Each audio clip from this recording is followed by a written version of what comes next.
Fala, gurizada, Júnior Ruschel na área aqui para fazer a análise da derrota do Grêmio ontem pela 27ª rodada do Campeonato Brasileiro. O Grêmio que perdeu para o Atlético Paranaense por 2-1, 2-1 de virada, jogando em casa, na arena do Grêmio. Então nós vamos agora dissecar como é que foi Grêmio 1, Atlético Paranaense 2. Vem comigo.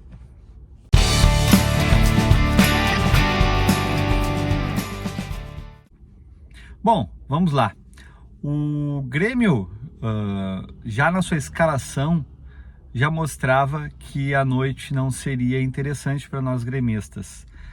O Renato, que tanto critica os comentaristas, comunicadores e jornalistas do meio esportivo, por achar que é muito fácil comentar depois dos jogos. Eu ontem tive o prazer de comentar o jogo ao lado de Haroldo de Souza, e já quando saiu a escalação, confesso que fiquei impactado com a escalação promovida pelo técnico Renato. Por que eu fiquei impactado?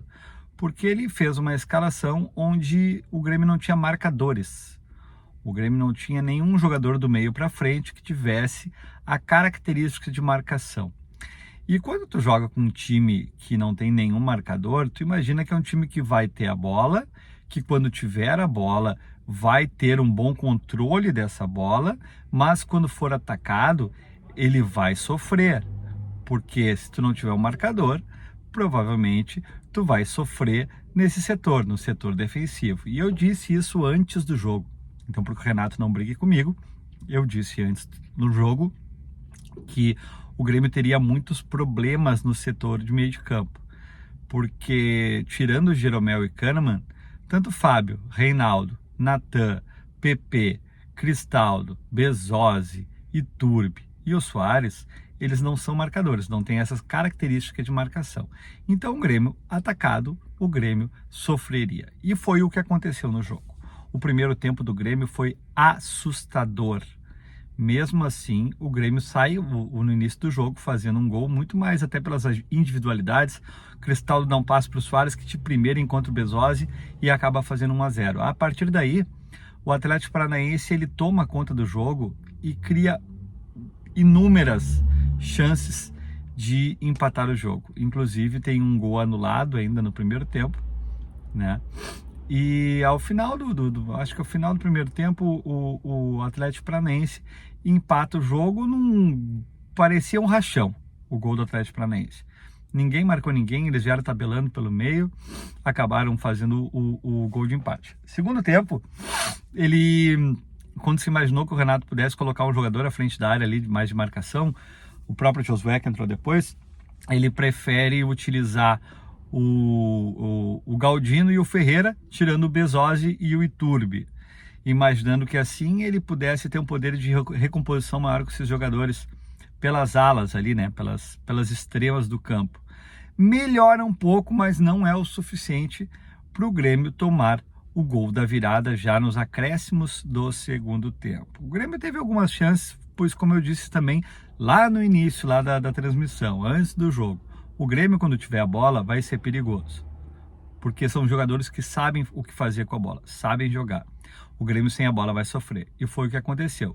O Grêmio não matou o jogo quando teve a oportunidade de matar o jogo.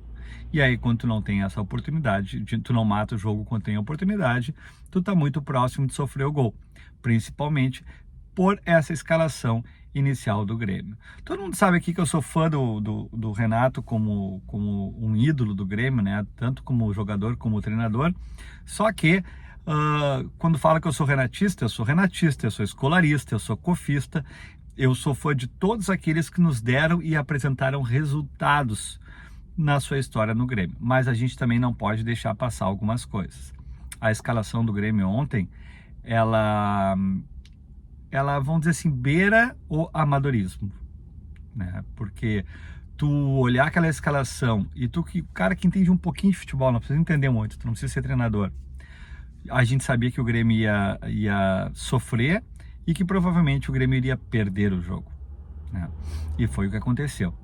Então tu não pode hoje no futebol, da maneira que o futebol é jogado, tu acreditar que tu possa jogar um esquema ultra ofensivo e que tu não vá sofrer com isso. Talvez para o Grêmio tenha sobrado prepotência, arrogância, porque até, sabe que eu estava vendo a coletiva do Renato depois, ele disse: eu escalei o que tinha. Olha, se o Renato ele acredita nisso mesmo, eu escalei o que tinha, me preocupa mais ainda, porque ele poderia utilizar outros jogadores em outra função que deixasse o time mais resguardado. Ele simplesmente botou a culpa no elenco, dizendo que não tinha jogadores para a função. Mas se eu sou o técnico do Grêmio, eu consigo arrumar uma maneira de que o Grêmio não sofresse tanto na marcação, mesmo com as peças que tinha. Sabe que no segundo tempo o próprio Josué entra em campo e ele consegue resolver um pouco essa situação e esse buraco deixado no meio. Mas tu podia utilizar 3 zagueiros, tu podia improvisar um jogador ali no meio. Tu podia até com as mesmas peças não, mas tu poderia utilizar, por exemplo, um lateral que jogasse um pouco mais fechado para o meio, né? Tu poderia fazer um meio campo com 5 jogadores, fazer um 4-5-1, mas não, o Grêmio preferiu jogar um 4-3-3 e sem volantes, e aí o resultado tá aí. Preocupa as próximas rodadas, porque o Grêmio joga contra o São Paulo no Morumbi e depois contra o Flamengo na Arena. O São Paulo no Morumbi, o São Paulo é o atual campeão da Copa do Brasil, vai nos dar muito problema. E o Flamengo a gente não consegue ganhar de jeito nenhum. A nossa vaga no G4 está ameaçada, né? O Grêmio pode sair do G4 nessa rodada. Então é preocupante, não só pelo resultado em casa, mas pelas últimas atuações do Grêmio. E parece que o Renato encheu o saco, né? Ele não parece que não está mais afim, parece que já falou que o ano que vem vai ser outro técnico, né? Parece que ele não quer mais. Então, como é que se diz em inglês, né? Bad times are coming, maus tempos estão para vir. E eu acredito que o Grêmio, se não sentar e pensar numa coisa diferente para essas últimas rodadas, provavelmente o Grêmio vai perder essa vaga direta no G4. Tá bom, galera? Um grande abraço e dá-lhe Grêmio.